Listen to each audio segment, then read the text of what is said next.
रजनी की शादी दिल्ली के रहने वाले सुमित नाम के लड़के से हो जाती है। शादी के बाद रजनी ससुराल आती है। कुछ दिन रजनी जैसे तैसे बाथरूम में नहाती है, लेकिन जैसे ही सारे मेहमान अपने अपने घर चले जाते हैं, वो राहत की सांस लेती है। दूसरे दिन सुबह सुबह रजनी अपने कपड़े और साबुन लेकर घर के बाहर खुली जगह पर आ जाती है। वो एक बाल्टी पानी भरकर वहां ले आती है।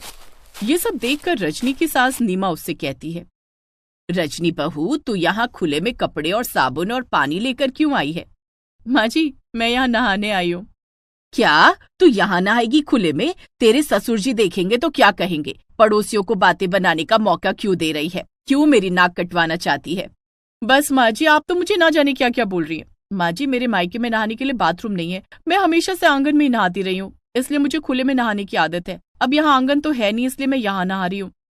आंगन नहीं है तो क्या हुआ? अब नहाने के लिए बाथरूम तो है। तू जाकर बाथरूम में नहा ले। घर की बहू खुले में नहाएगी तो लोग क्या कहेंगे? माँ जी, लोगों को कहने दीजिए। लोगों का क्या है, उन्हें तो कुछ ना कुछ कहने का बहाना चाहिए। बातें तो वो तब भी बनाएंगे जब मैं लोगों के हिसाब से सारे काम करूंगी। मैं बाथरूम में नहीं नहा सकती, बाथरूम में मेरा दम घुटता है। लेकिन बहू। माँ जी, मैं यहाँ साड़ी का पर्दा बना देती हूँ और फिर नहा लूंगी, कोई देख ही नहीं पाएगा। पिताजी और सुमित तो अभी सो रहे हैं, उनके उठने से पहले मैं नहा लूंगी, उन्हें पता भी नहीं चलेगा। अगर वे उठ गए तो आप संभाल लेना, मैं चली नहाने। ऐसा कहकर रजनी नहाने लगती है। हे राम, बहू को तो लाज शर्म है ही नहीं, मैं क्या करूं? जब तक रजनी नहा रही होती है, नीमा दरवाजे पर ही बैठकर पहरेदारी करती है कि कहीं रजनी के ससुर यानी नीमा के पति दिनेश की नींद न खुल जाए और वो बहू को नहाते हुए ना देख लें। रजनी नहा कर आती है। अरे माँ जी, आप अभी तक यहाँ बैठी हुई हैं? बहू, तुझे तो लाज शर्म है नहीं। तू तो आराम से खुले में नहा रही है, लेकिन मुझे अपने घर की इज्जत का बहुत ख्याल है, इसलिए मैं यहाँ बैठकर तेरी रखवाली कर रही थी कि कहीं कोई तुझे यहाँ नहाते हुए ना देख ले। नीमा वहां से चली जाती है। रजनी बिखरे हुए पानी को पोछे से सुखा देती है। उसके बाद वो किचन में जाकर सबके लिए चाय बनाती है। सुमित और दिनेश जाग गए थे। रजनी सबको चाय ला कर देती है, फिर वो सबके लिए नाश्ता बनाती है। थोड़ी देर में सब लोग नहाकर नाश्ते की टेबल पर आते हैं। रजनी, आज तुमने नाश्ते में क्या बनाया है? आज मैंने आप सबके लिए हींग कचौरी और आलू दम बनाए हैं। अरे वाह, हींग कचौरी और आलू दम। ऐसा करना, तुम मेरे लिए लंच में भी यही पैक कर देना। ऐसा ना हो कि हमारे लिए कुछ ना बचे। बहू के हाथ का बना हींग कचौरी और आलू दम हम भी खाएंगे, नाश्ते में भी और लंच में भी। मैंने नाश्ता बहुत सारा बनाया है, इतना कि सब लोग लंच में भी यही खा सकेंगे। सब लोग जमकर हींग कचौरी और आलू दम खाते हैं। रजनी सुमित को लंच में भी यही पैक करके देती है। दोपहर में रजनी, नीमा और दिनेश यही खाना खाते हैं। रजनी घर का सारा काम भी फटाफट निपटा देती है। शाम को रजनी बहू। जी माँ जी, आपने कुछ कहा क्या? हाँ बहू, मैं तुझसे कुछ कहना चाहती हूँ। कहिए ना माँ जी, क्या बात है? देख बहू, तूने आते ही पूरा घर संभाल लिया है। सब लोग तेरे काम से बहुत खुश हैं। किसी को तुझसे कोई शिकायत नहीं है। बस तू अपनी एक आदत सुधार ले। माँ जी, मैं जानती हूँ आप क्या कहना चाहती हैं, लेकिन ये मुझसे नहीं हो पाएगा। मुझे बाथरूम के अंदर दरवाजा बंद करके नहाने की आदत नहीं है। माँ जी, मैं तो खुले में ही नहाऊंगी।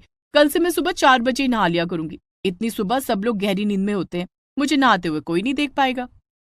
नीमा ने रजनी को समझाने की बहुत कोशिश की, लेकिन रजनी ने उसकी बात नहीं मानी। वो दूसरे दिन सुबह 4 बजे उठकर खुले में नहाने लगी।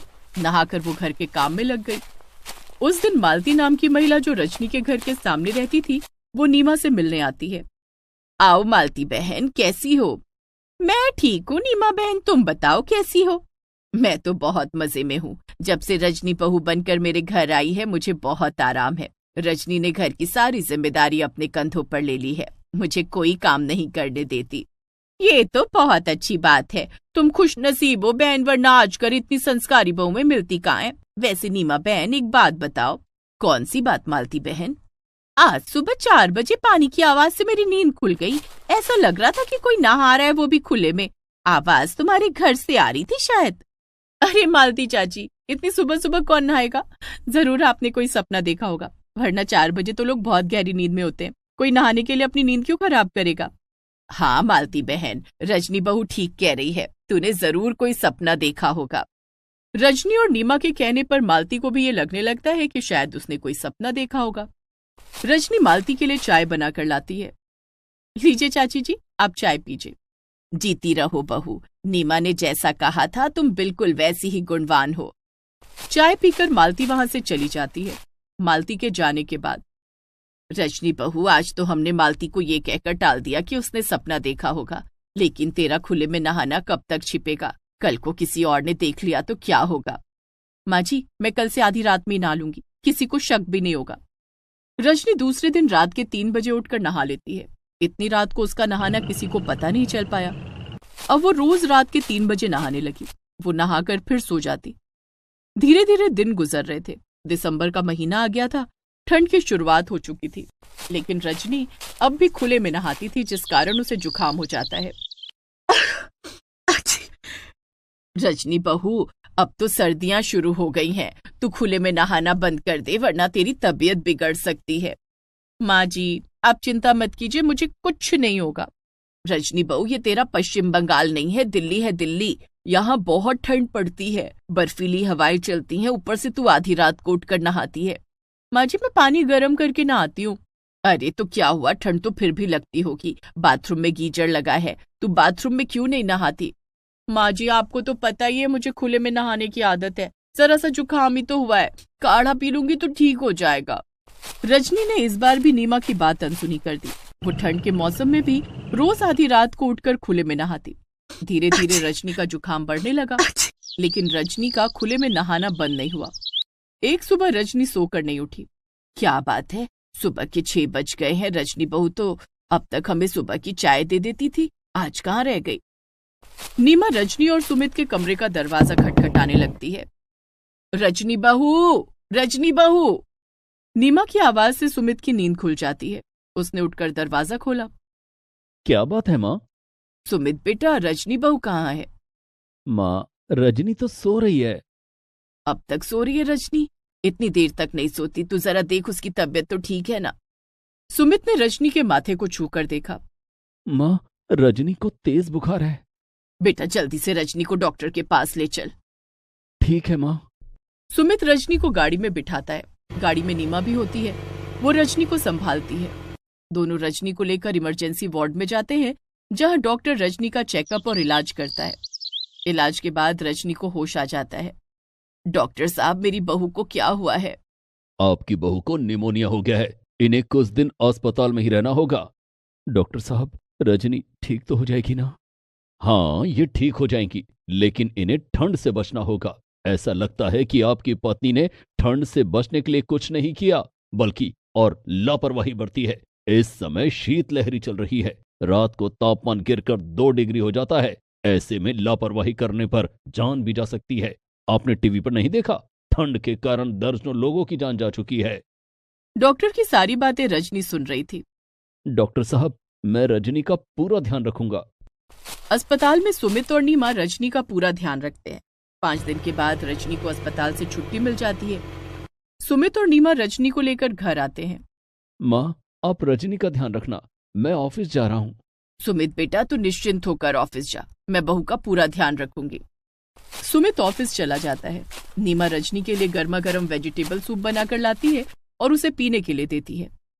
माँ जी, आपके लाख मना करने पर भी मैंने आपकी बात नहीं मानी, जिस कारण मेरी तबीयत बिगड़ गई। मेरी वजह से सुमित और आप दोनों को बहुत परेशानी हुई, मुझे माफ कर दीजिए। देर से ही सही, तुझे मेरी बात समझ तो आई। माँ जी, अब मैं खुले में नहीं नहाऊंगी, बाथरूम में नहाऊंगी। ये तो बहुत अच्छी बात है बहू, चल अब जल्दी से गर्मा गर्म सूप पी ले, नहीं तो सूप ठंडा हो जाएगा। रजनी गरम गरम वेजिटेबल सूप पीती है। कुछ दिनों के बाद रजनी की तबीयत बिल्कुल ठीक हो जाती है, लेकिन अब उसने खुले में नहाना छोड़ दिया था।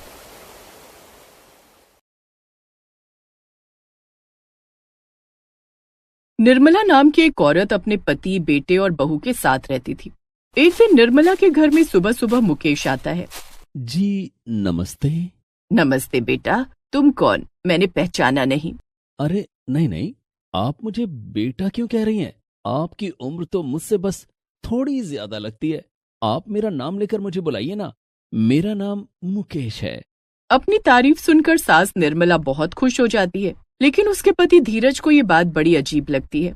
वैसे तुम हो कौन और यहाँ हमारे घर क्यों आए हो?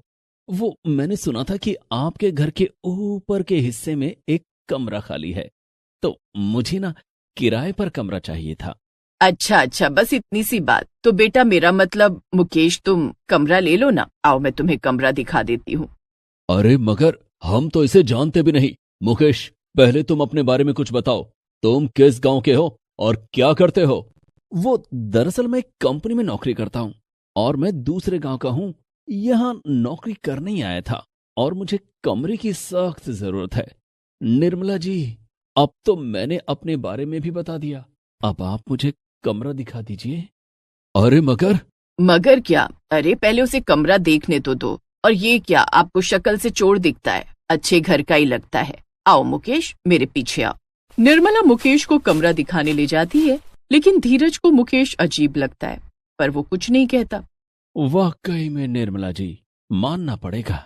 अभी अगर आपको और आपकी बहू को साथ खड़ा कर दिया जाए तो कोई जान ही नहीं पाएगा कि सास कौन और बहू कौन। अरे क्या तुम भी मुकेश, वैसे तुम्हें ये कमरा कैसा लगा? कमरा तो मुझे बहुत पसंद आया। अब तो मैं अगर रहूंगा तो यहीं रहूंगा। ये तो बहुत अच्छी बात है। फिर मैं ये कमरे की सफाई करवा दूंगी। निर्मला ने खुद ही मुकेश को घर में रखने का फैसला कर लिया। धीरज को ये बात पसंद नहीं आती। शाम को जब धीरज का बेटा योगेश लौटता है तो घर में किराएदार के आने की बात सुनकर वो भी चौंक जाता है। मम्मी, ये क्या सुन रहा हूं मैं? श्रेया ने मुझे बताया कि आपने नया किराएदार रख लिया है और वो कल से ही रहने आ रहा है। वही तो, मुझे भी ये बात बहुत खल रही है। और वो कैसे तुम्हें मस्का लगा रहा था निर्मला, कैसी अजीब अजीब सी बातें कर रहा था कि तुम्हारी और उसकी उम्र में ज्यादा फर्क नहीं। क्या सच में उसने ऐसा कहा? पर श्रेया ने तो मुझे बताया था कि वो लगभग मेरी उम्र का था। अपने बेटे और पति की बात सुनकर निर्मला गुस्सा हो जाती है। अरे तो क्या गलत कहा उसने? मैं इतनी भी बुढ़ी नहीं दिखती हूँ। वो तो बस मैंने अच्छे से रहना छोड़ दिया है, लेकिन देखना मैं भी अब घर में अच्छे से तैयार होकर रहूंगी। सही तो कह रही है मम्मी जी, वो कहाँ बुढ़ी लगती है। बस मम्मी, आपको थोड़ी सी एक्सरसाइज करने की जरूरत है, उससे आप और ज्यादा फिट हो जाएंगी। अरे श्रेया, ये माँ की एक्सरसाइज करने की नहीं बल्कि पूजा पाठ करने की उम्र है। योगेश की बात सुनकर सभी हंसने लगते हैं, लेकिन निर्मला गुस्से में उठकर अपने कमरे में चली जाती है। अगले दिन ही मुकेश घर में अपना सारा सामान उठाकर ले आता है। कोई भी उसके घर में आने से खुश नहीं था, सिवाय निर्मला के। वो अपना ज्यादातर वक्त मुकेश के साथ बिताने लगती थी। कभी उसका सामान रखने में मदद करती तो कभी उससे खाना बनाकर खिलाती। श्रेया और धीरज जब ये सब देखते तो उन्हें बड़ा अजीब लगता और योगेश तो अपनी नौकरी पर चला जाता था। मुकेश, देखो आज मैंने नाश्ते में पोहा बनाया है, आओ आज तुम मेरे, धीरज और योगेश के साथ बैठकर नाश्ता कर लो। नहीं नहीं निर्मला, मैं जानता हूं कि तुम्हारे घर वालों को मैं पसंद नहीं, मगर तुम उन सब से अलग हो। अगर मैं वहां जाऊंगा तो वो तुम्हें भी ताने मारेंगे। वो सब तो बेवकूफ हैं, खुद तो कभी मेरे साथ बैठते तक नहीं, हमेशा मेरा मजाक उड़ाते हैं, और जब मुझे एक अच्छा दोस्त मिल गया तो मुझसे जल रहे हैं। सही कहा निर्मला तुमने, तुम तो बहुत अच्छी हो, इतनी सुंदर, मन की इतनी साफ, और इस धीरज को तो तुम्हारी बिल्कुल परवाह नहीं। चलो, मैं आज तुम्हें एक बढ़िया जगह घुमाने ले जाऊंगा। क्या बढ़िया जगह? कहाँ? क्लब। क्लब का नाम सुनकर निर्मला चौंक जाती है। क्लब? इस उम्र में? नहीं नहीं, भला मैं कैसे, मैं तो जवानी में भी कभी वहां नहीं गई।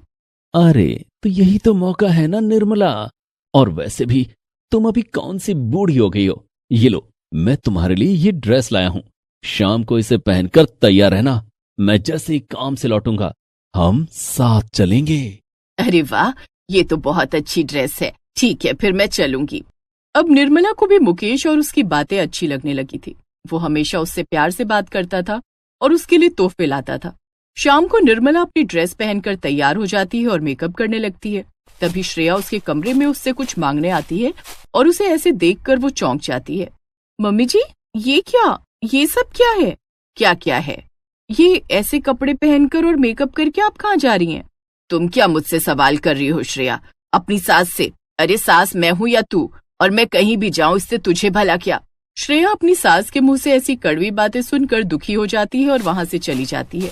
श्रेया जाकर ये बात अपने ससुर धीरज और पति योगेश से बताती है। क्या माँ ड्रेस पहनकर तैयार हुई है और उसने मेकअप भी किया हुआ है? जाने ये माँ को क्या हो गया है। चलिए पापा, हम अभी चलकर माँ से बात करते हैं। नहीं योगेश, रहने दो, वो जरूर उस मुकेश के साथ कहीं जा रही है। वो अभी हमारी बात नहीं सुनेगी, बल्कि उल्टा हमसे ही लड़ने लगेगी। तभी निर्मला अपने कमरे से एकदम तैयार होकर निकल आती है। उसे ऐसे देखकर सब चौंक जाते हैं। माँ, अब कहाँ जा रही हैं? मैं मुकेश के साथ क्लब जा रही हूँ, अपनी जिंदगी के असली मजे लेने, समझे तुम लोग? मगर माँ। मगर क्या, वो मेरा अच्छा दोस्त है, समझे तुम लोग? और वैसे भी ऐसे तो तुम में से कोई मुझे पूछने तक नहीं आता। आज जब मैं खुश हूँ तो तुम सबको मुझसे इतनी परेशानी हो रही है। वाह वाह वाह। कोई कुछ कहता उससे पहले ही मुकेश वहां आ जाता है और कहता है, अरे निर्मला, तुम तैयार हो गई? चलो चलते हैं, हमें देर हो रही है। हाँ हाँ मुकेश चलो। मुकेश निर्मला को अपने साथ ले जाता है और घर वाले देखते रह जाते हैं। पिताजी, मुझे तो इस मुकेश के इरादे कुछ ठीक नहीं लगते। कैसे इसने माँ को अपनी मीठी मीठी बातों में फंसा लिया है। हम कुछ कर भी नहीं सकते योगेश, जब तक निर्मला खुद नहीं समझेगी। कुछ भी कर पाना नामुमकिन है। उधर निर्मला मुकेश के साथ क्लब पहुंचती है। मुकेश निर्मला को नचाने लगता है, लेकिन कुछ देर बाद ही निर्मला की कमर में दर्द हो जाता है और वो बैठ जाती है। निर्मला, मुझे तो तुम्हारे साथ रहना बड़ा अच्छा लगता है। हाँ मुकेश, मुझे भी तुम अच्छे लगने लगे हो, मगर मेरे घर वाले तो कभी मुझे समझते ही नहीं। तो निर्मला, क्यों ना हम दोनों तुम्हारे परिवार को छोड़कर चले जाएं? क्या छोड़कर चले जाएं? वैसे मुझे ये ख्याल बुरा तो नहीं लगता। अच्छा, मगर निर्मला सोचो भला, हम क्यों जाएंगे? सब कसूर तुम्हारे घर वालों का है। वो कभी तुम्हें समझते ही नहीं, और मुझे पता है कि वो घर तुम्हारे नाम है। तो भला हम क्यों जाएंगे? क्यों ना तुम उन्हें ही घर से भगा दो, फिर हम सुकून से साथ साथ रहेंगे। वैसे ये ख्याल बुरा तो नहीं है। ठीक है, फिर मैं आज ही उन सबको घर से निकाल दूंगी। काफी देर रात को निर्मला मुकेश के साथ घर लौटती है और वो देखती है कि उसके सारे घर वाले उसी का इंतजार कर रहे थे। माँ, कहाँ थी आप? इतनी देर रात को आप इस आदमी के साथ घर लौट रही हैं। ये सब अच्छा लगता है क्या? कोई देखेगा तो क्या सोचेगा? वही सोचेगा जो सच है, और ये कोई आदमी नहीं मुकेश है, और मैं इससे शादी करने वाली हूँ। और हाँ, मैं आज इसी वक्त तुम सबको घर से बाहर निकाल रही हूँ। चले जाओ यहाँ से। निर्मला की ऐसी बात सुनकर तो सब दंग ही रह जाते हैं। माँ जी, ये आप कैसी बातें कर रही हैं? आप अपने परिवार को घर से निकाल रही हैं? निर्मला कुछ कहती इससे पहले ही धीरज कहता है, नहीं श्रेया, इससे कुछ मत कहो। अब चलो, हम सब यहाँ से चलते हैं। योगेश और श्रेया अपने पिता की बात सुनकर चौंक जाते हैं। क्या सच में पापा? हाँ चलो बेटा, इसे यहाँ अकेला रहने दो। मगर हम इतनी रात गए जाएंगे कहाँ? चलिए हम सब मेरे मायके चलते हैं। श्रेया, योगेश और धीरज तीनों फिर घर से चुपचाप निकल जाते हैं और श्रेया के मायके चले जाते हैं। योगेश और श्रेया को धीरज का फैसला अजीब लग रहा था, लेकिन वो दोनों कुछ नहीं बोलते। अगले दिन सुबह, मुकेश उठो ना, देखो मैंने तुम्हारे लिए नाश्ता बनाया है। क्या बनाया है तुमने निर्मला? तुम्हारा मनपसंद पोहा। मगर मुझे पोहा नहीं खाना, जाकर मेरे लिए कुछ और बनाओ। मुकेश की ऐसी बात सुनकर निर्मला को बड़ा अजीब लगता है, लेकिन वो उसके लिए कुछ और बना लेती है। नाश्ता करते वक्त मुकेश कहता है, निर्मला, मैं आज इस घर के कागजात तैयार करवा लूंगा और तुम उस पर दस्तखत कर देना। क्या? कैसे कागज और दस्तखत क्यों? अरे, अब ये घर तुम मेरे नाम तो करोगी ही ना। मैं तुम्हारा होने वाला पति जो हूँ। क्या? मगर क्या? अगर तुम ये घर मेरे नाम नहीं करोगी तो मैं तुमसे शादी नहीं करूंगा और तुम्हें छोड़कर चला जाऊंगा। छोड़कर जाने की बात से निर्मला डर जाती है और कागज पर दस्तखत करने के लिए तैयार हो जाती है। मगर अब तो मुकेश का बर्ताव और ज्यादा बदल गया था। रात में जब वो लौटता है और निर्मला उसे खाना देती है, तब वो गुस्से में खाना फेंक देता है। ए बुढ़िया, तो अब तू मुझे इतना घटिया खाना खिलाएगी? सारा दिन क्या किया तूने? बस मुंह पर ये लिपा पोती करके चुड़ैल बन गई है। ये तुम मुझसे कैसे बात कर रहे हो मुकेश? मुझसे बकवास मत कर और जल्दी से ये सब साफ कर और मेरे लिए दूसरा खाना बना। और हाँ, अगर ठीक से काम नहीं करेगी तो तुझे भी इस घर से निकाल दूंगा, समझी? अब ये घर मेरा है। निर्मला रोते रोते रसोई में चली जाती है और अब जाकर उसकी आंखें खुलती हैं। उसे अपनी गलती का एहसास हो जाता है कि उसने अपने परिवार वालों को भगाकर कितना बड़ा पाप किया था, लेकिन अब वो उनके पास माफी मांगने भी नहीं जा सकती थी। अब क्या करूं? अब मैं क्या करूं? मुझसे कितनी बड़ी गलती हो गई। अगले दिन जैसे ही मुकेश अपने काम पर चला जाता है, निर्मला भी श्रेया के मायके आ जाती है। उसे वहाँ देखकर धीरज, योगेश और श्रेया चौंक जाते हैं। अब क्या हुआ निर्मला? अब तुम यहाँ क्यों आई? निर्मला की आंखों में आंसू आ जाते हैं। मुझे माफ कर दो, मैं जानती हूँ मैं तो माफी मांगने लायक भी नहीं हूँ, लेकिन मैं और जाती भी तो किसके पास। मुझसे बहुत बड़ी गलती हो गई। मुकेश को तो बस हमारा घर चाहिए था, इसलिए उसने हमें फंसाया। मैं तो ये पहले ही जान गया था, लेकिन जब तक तुम उसके जाल में फंसी हुई थी हम कुछ नहीं कर सकते थे।